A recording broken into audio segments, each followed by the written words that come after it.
In this video, I'll show you how you can preview and test your project in Maglr.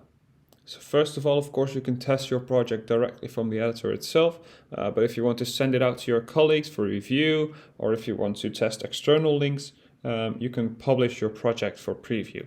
And you can publish it by going to the top right of the screen and clicking the blue publish button here. You can see that we have two flavors available, either publish for a temporary preview or publish it directly live in order for the public to view it. So first of all, I'm going to talk to you about the preview button here. And I can simply click the gray button in order to publish my project for preview, which is a secure link, and it takes a couple of seconds, as you can see here, in order to publish it, to set every page to a URL. And this is a very secure link, and you are the only one now who has access to that very link.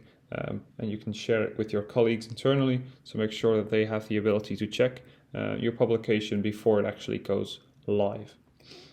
So now you can see here the preview link that's available. I can click that to open it and to preview my project.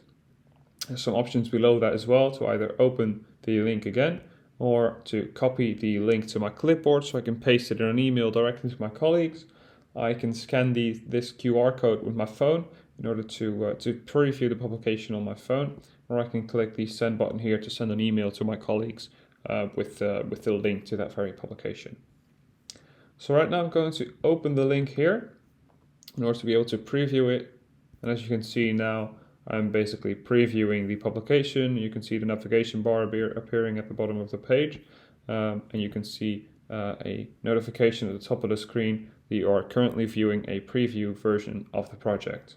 You can click the share preview button here or to share it with your colleagues, or either stop the preview to go back to the main page, or to go back to the live version of your publication. So now I can navigate through my publication, clicking the arrow buttons, using the arrow buttons on my keyboard in order to see what it will behave like, how it will behave when I'm actually previewing the project. And that concludes the content of this video. Be sure to check out any of the other videos to get more information about Maglr and its editors.